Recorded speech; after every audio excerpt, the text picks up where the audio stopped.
Hello and good afternoon. On behalf of HC Andersen Capital, I'd like to welcome you all today to today's presentation, where we are joined by Boozt, and we have Boozt Group Chief Supply Chain Officer Ronny Folk Olsen and Boozt Head of IR Magnus Thorsson Jensen with us, who are going to be presenting the deep dive event where we'll be looking deeper into the Fulfilment Center and the Automation Center.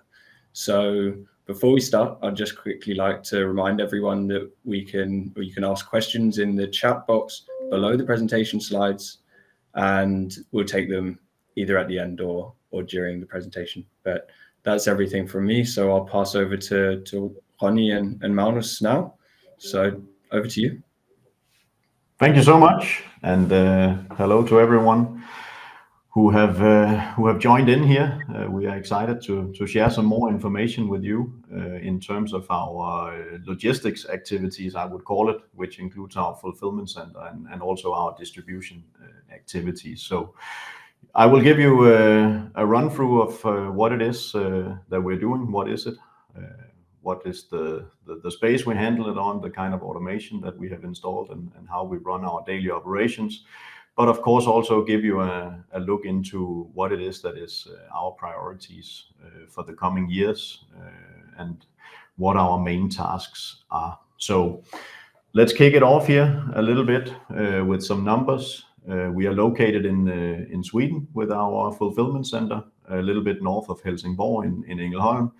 We currently operate close to 90,000 square meters of warehousing, pretty dense. We have somewhere normally in the year around 10 to 12, 13 million items in inventory, so a large operation. And as many of you probably know, we are also somewhat famous for running the AutoStore setup, which gives us a super good utilization of our warehouse space in terms of storaging, but also an efficient way of fulfilling orders for customers. We are currently, we have around 1.2 million bins, 1.243 to be more exact, in terms of bins.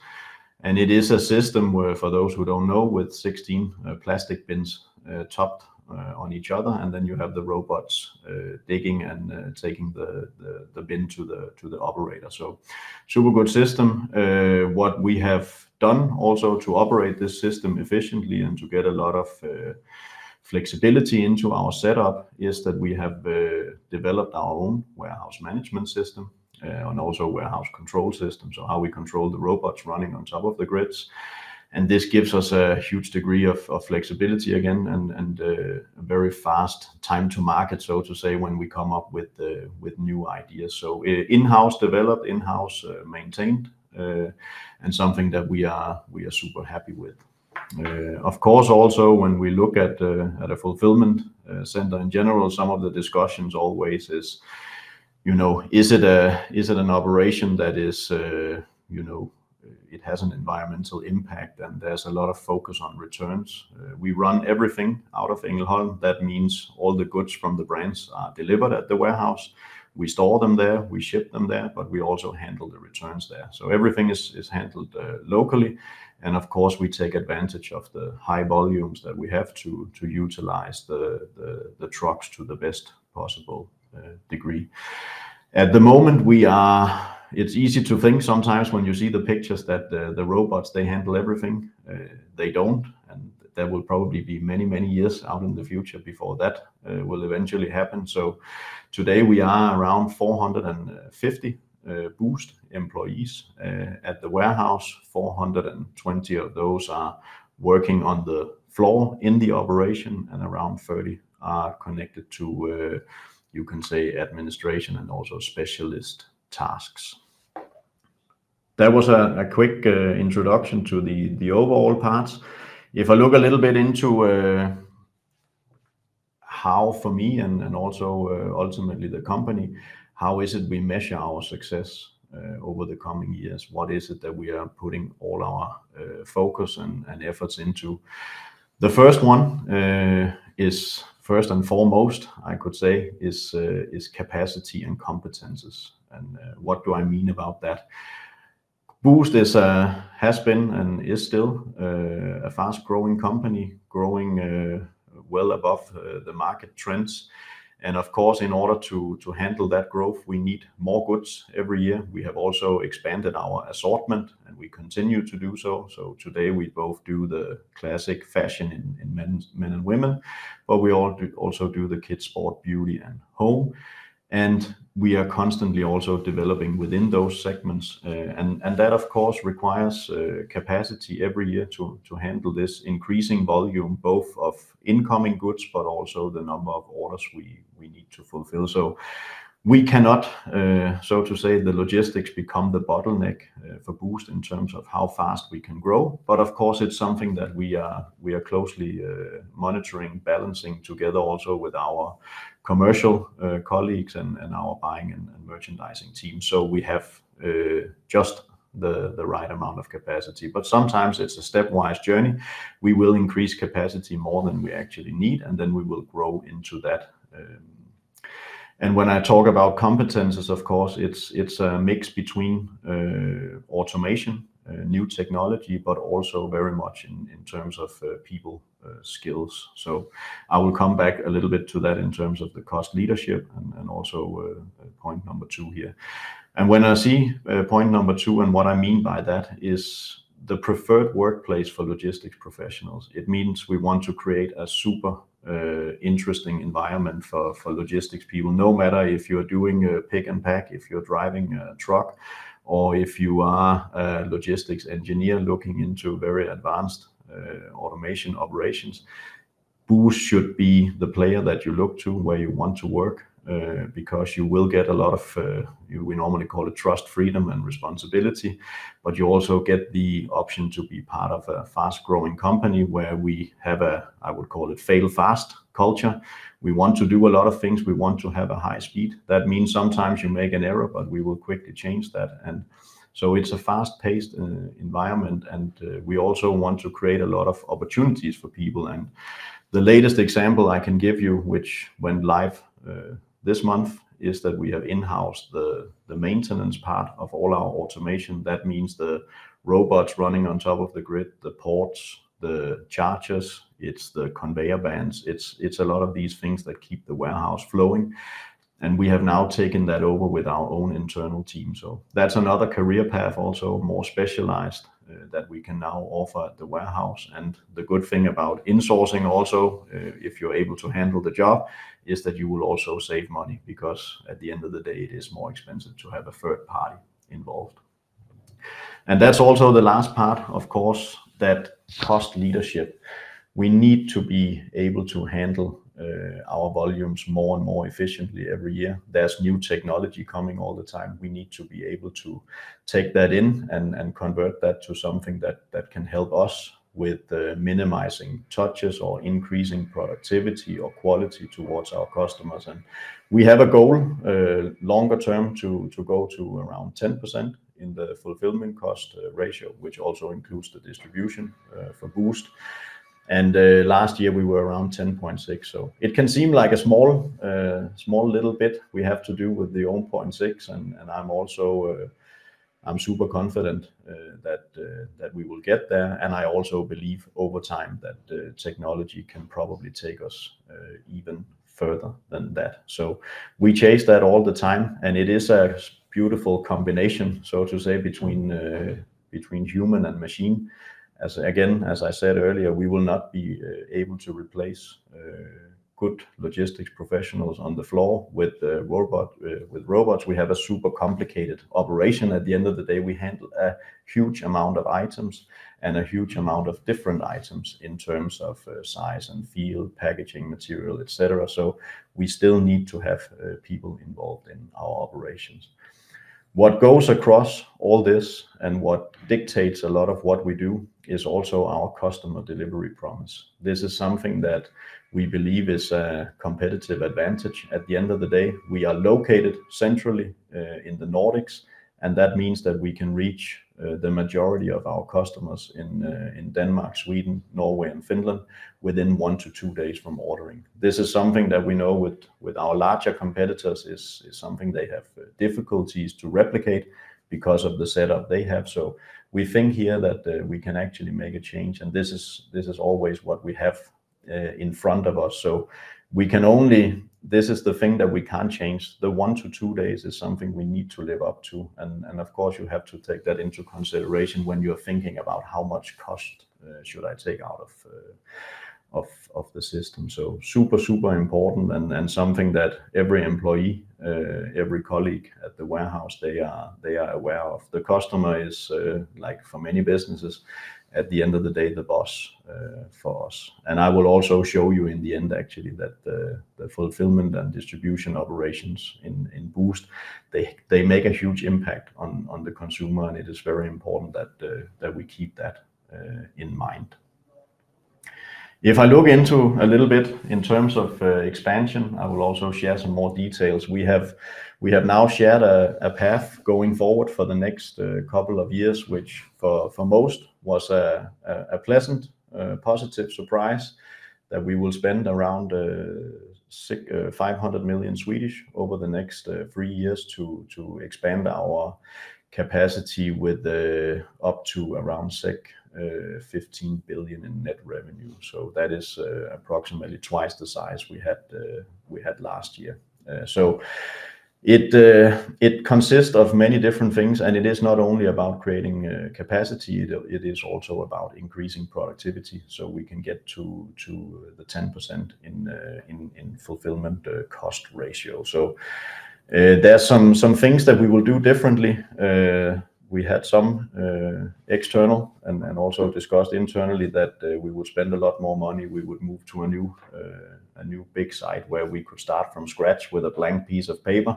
But we are very adamant and very confident that the space we have today, it's a super site. It's a fantastic throughput factory, if I can put it like that. And what we want to do is that we will complement that with more classic warehouse capacity for part of our goods. So the AutoStore will function a lot like the last stage for the goods before they come to the consumer, but we will also have a buffer warehousing strategy on the side, and we will refill into the AutoStore as we go. And this is what I will try to show you here on the next slide, that we receive a lot of goods, many pieces, somewhere between 50 to 150,000 pieces every day in our operations from Monday to Friday. What has changed for Boozt over the last couple of years also is that we have become bigger. We have become even more focused, or you could say curated, in our selection. And that means when we receive a certain item in a certain size, then we now receive a higher quantity of those goods. And as a rule of thumb, you can say that 50% of the goods we receive, they are sold within the first 6 months, and the remaining 50% will take around 12 months on average to sell the remaining part of that.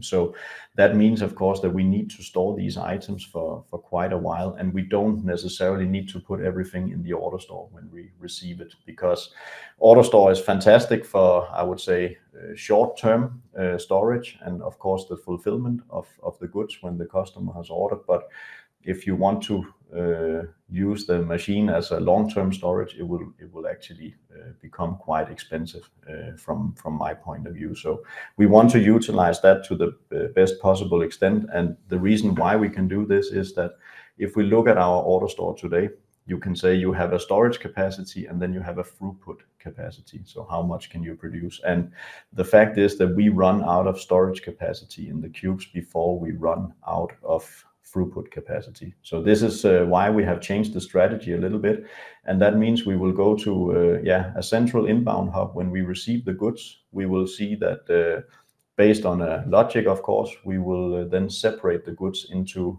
2 stages. So one will go to a replenishment operation, classic storage on a pallet with a box with a certain EAN, and the remaining part will go into the AutoStores. When we then start to sell the goods, and we can see, okay, now we are hitting the threshold in terms of how many items we have available of a certain item in the AutoStore, Then we will start our refill operation, and that means that we will take goods from the replenishment warehouse and we will put them to the order store so we can fulfill the coming orders to the customer.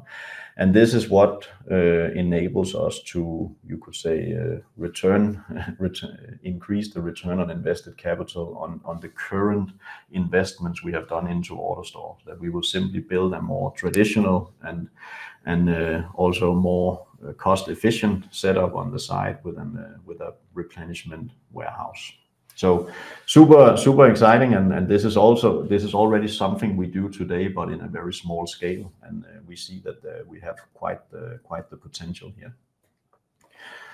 Something which is super interesting that we are doing right now. We are spending money, we are investing to make things better, and this one is the biggest thing for us in a couple of years, I would say, in terms of our fulfillment setup. And when I say that we are solving a significant growing pain, the growing pain consists in the fact that we have today 3 order stores. When we started, we had 1 order store. Everything was simple. All the goods were represented in this order store. So when a customer placed an order, everything would be serviced out of that 1 order store.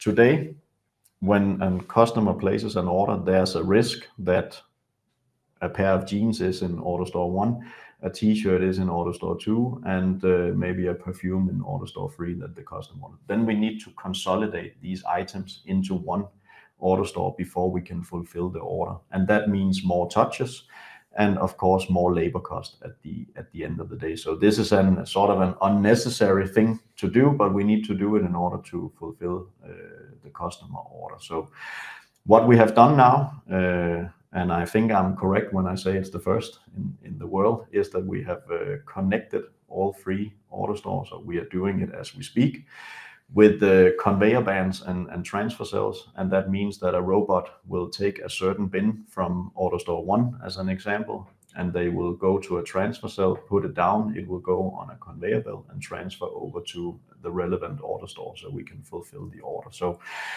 this is a big thing. We spend a lot of hours in the warehouse moving items manually between the cubes, and from October this year we will be able to transfer 99% of what we call batching, moving items in between the order stores. We will be able to do that in an automatic way. So that will of course reduce the manual work and extra touches. It will also give us something else, and that is actually more throughput capacity and also in delivery capacity, because we will free up those ports that we normally use to move items between the cubes. So it's actually 2 good things at the same time. It's throughput capacity and it's cost savings. And then the third thing, we come back to the customer delivery promise. We will also be able to do the orders faster, because this transfer cells will be running 24/7 if necessary, and that means we will always be ready to pack the orders. We don't have to wait for a certain batch effect where we move thousands of items between the cubes. So all in all, we will spend around 80 million Swedish on this, and I think this will show us a super good investment that over around 3 years will have paid back itself. So a super interesting thing. I don't know if we can actually turn it on here, if we will succeed with that. Can I show it here? Probably not. If anyone is interested, they can. They are more than welcome to reach out to me or Magnus, and we also happy to take investors to the warehouse from time to time. But this is a fantastic. You can see it on this specific photo that it's a transfer cell, the transparent part over there where the robot will drop the bin, and then it will go onto this conveyor belt that is then connecting the whole warehouse. The last part that I want to touch upon, then I have also spent my 20 minutes, is of course this customer delivery promise. Why is logistics so damn important also in the e-commerce space? And I think now this is in Swedish, so I'm sorry if people can't read, but sometimes it's always good to go into Boozt.com. I do that myself, and I always urge everyone who has an interest in Boozt, customers, investors, also colleagues, you can go in actually and read a lot of interesting input from customers on our Trustpilot account. And I think what characterizes our Trustpilot is that the logistics play a crucial part in making the customer happy, because once the customer has ordered, they have accepted the price we charge, they like the convenience on our shop, and they also like the selection that we have. Then in order to make it a truly good experience, the customer wants to have their package within these 1 to 2 days. If there are any items that for some reason doesn't fit, or the color was not exactly right, or the fit, then they can have a smooth return process where they will also get their money back within the 14 days that we promise. So, and I think going in here, you can see that we actually make a big difference, and this is the culture. This is what drives us at the warehouse. This is what I want everyone working at the warehouse to think about all the time when they're at work. How can we give the customer a good experience? How can we live up to their expectations, and also of course invest to make us even better, so we can increase our what I would refer to as competitive advantage to some of the big players in our industry. So I think that was everything from my side on this presentation, and more than happy to take questions. That's great, and thank you for taking us through the presentation. I think we've all got a deeper understanding of the fulfillment center. We have got some questions here underway, so we'll take them now. There's someone who's asking if there's a risk of downtime when these upgrades or expansion is implemented, given that the facility is all located in one place. How do you see that risk? It is, of course, risk of downtime is always there. I think our biggest fear always, and what we work towards mitigating, is of course power failures or failure of internet access, etc. But in general, I would say now with we've been in Indholdet for more than 7 years, and in terms of the AutoStore, we have an uptime of 99.7%, so relatively good, and in many times some of it is on purpose, if you can put it like that, where we test the system to the limit. So all in all, it's something that we are very aware of, something that where we also have crisis and contingency plans and redundancy plans in terms of both power failure, but also in terms of internet failure, etc., where we have fallback scenarios. So we have done a lot to make sure that this does not impact our operations, and it's something that we should continue to work on, because you can never be too sure, and it is of course more vulnerable when you only have one place, but it also gives a lot of benefits in terms of cost and in terms of speed to the customer. That's great. So it's fair to say that you don't see any major integration risk that when you bring the new parts online and merge them with the existing parts. No, that's great. I have a question to build more deep understanding of the department store aspect of it versus the clothes. Do the department store items also fit into this automated part of the warehouse? Yes, the majority does. If you look at the kids, of course, majority of that is you could call fashion, and that fits into, we have a lot of toys also, a lot of home stuff for the kids, and the majority of that fits very well into the AutoStore. The part that doesn't, we have on the outside, and we handle that, but I would say more than 90% fits into that. The beauty part, it fits like a glove, so to say. It is smaller items that where you can have a high quantity in each bin. So that is that's a good one. The home part also, with a lot of the accessories and smaller items for the home, is where we are biggest, and that also fits into the AutoStore. And then of course, when we go into larger items also for the home part, that is something that we handle on the outside. So you can say certain parts of the department store adds some complexity to the warehouse, but my personal view is that it's super positive for Boozt overall, but also in terms of logistics operations. The more advanced it gets, the more difficult it also gets to replicate for competition. So I think this is something that we need to embrace, and we just need to be good at it. But again, plus 90% is in the order store, so it fits fairly well. That makes very good sense, and we've all seen the benefits to the average order size of having the department store products as well. If we think generally about the peer companies, maybe ASOS or Zalando, do you have a feeling of how the Boozt Auto Center compares to the technologies which they use? Yeah, I think we all use different technologies. I think the biggest difference between us and them is that if you look at a Zalando as an example, they are obviously much bigger than we are. They are also servicing a larger geographical area, and that means that they have a more scattered landscape of warehousing services. So I don't know if it's 11 or 12, but it's something in that area. That of course means you can see the complexity we get when we go from 1 order store to 2 order stores to 3 order stores. And it's a little bit the same when you go to more warehouses, because there's a high likelihood that all the goods will not be at the same warehouse, meaning that you have 2 choices.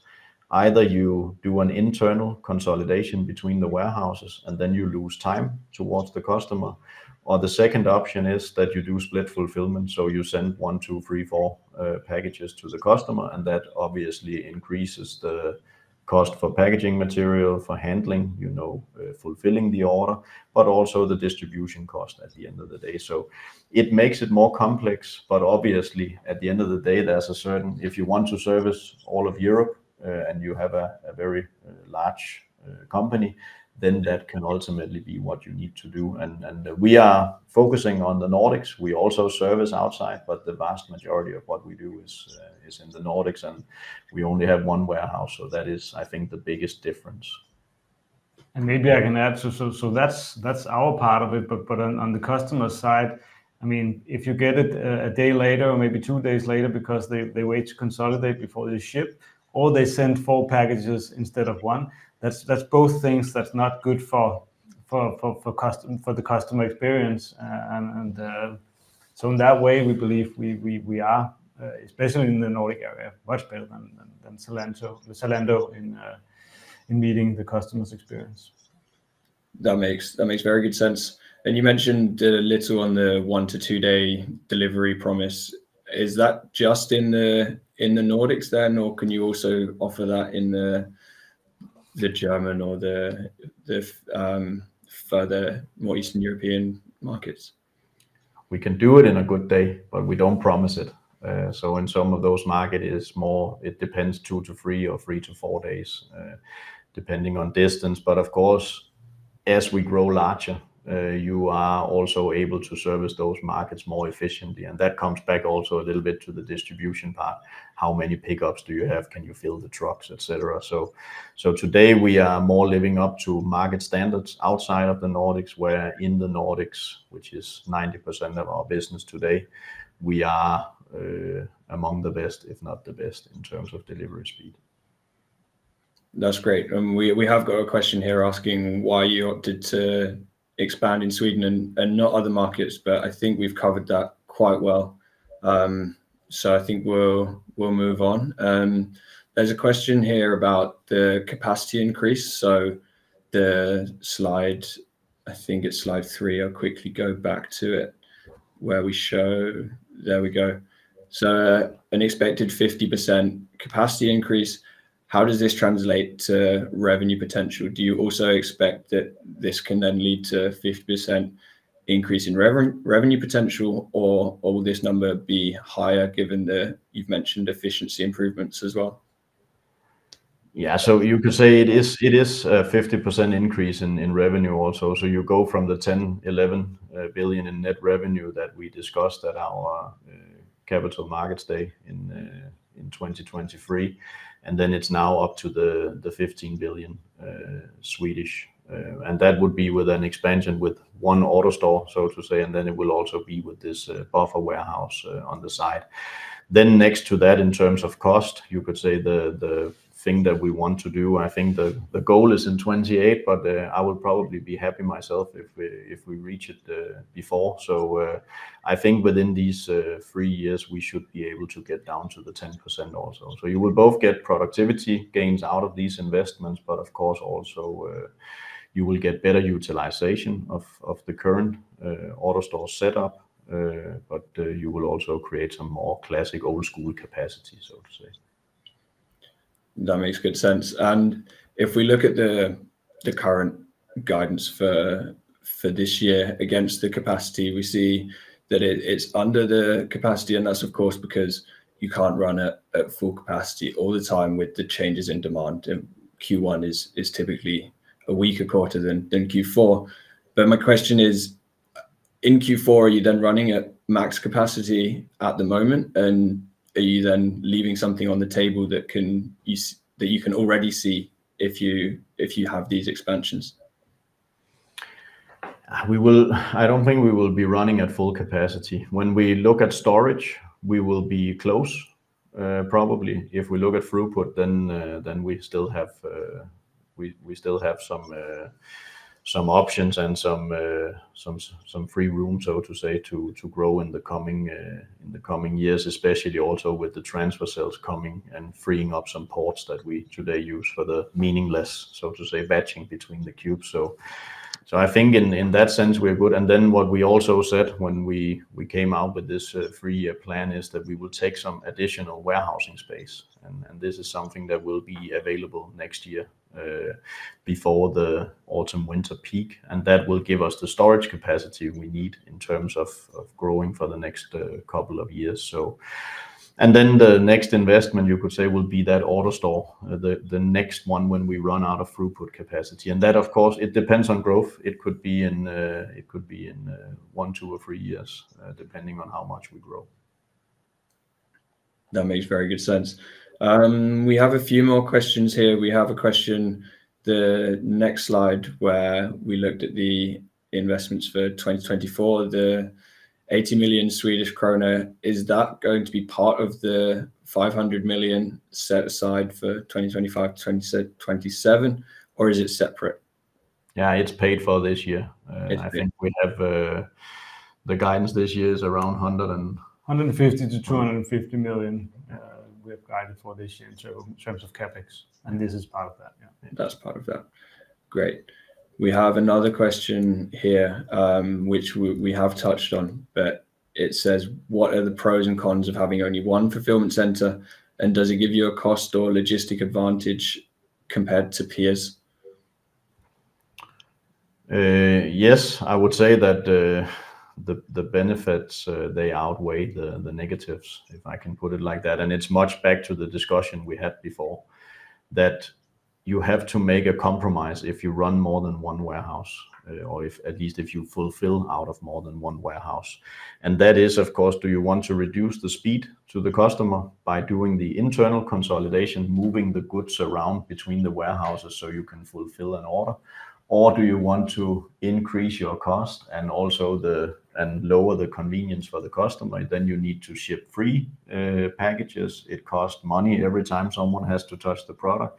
The packaging costs money, and the distribution cost is obviously there. And as Magnus also mentioned, it is nice as a consumer to be able to go once and pick up your parcel, if it's in a locker or if it's in a shop or whatever. If you have to go both Wednesday, Thursday, and Friday to pick up 3 different parcels in one order, it is a certain kind of moment of irritation for a consumer, because they buy into the convenience that we offer online. So I think that there's more pros than cons. Obviously, what your fear is always when you have one side, as people asked about before, what happens if electricity is not there? What happens if? So this is why we have to be extremely strict in how we run our operations, and also very diligent in terms of uptime, that we don't have a second warehouse, so to say. So we need the one that we have needs to work.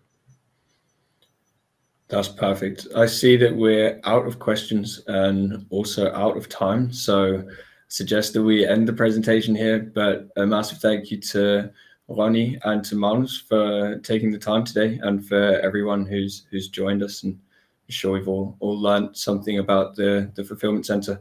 So enjoy the rest of your day, and we'll see you next time. Thank you. Thank you.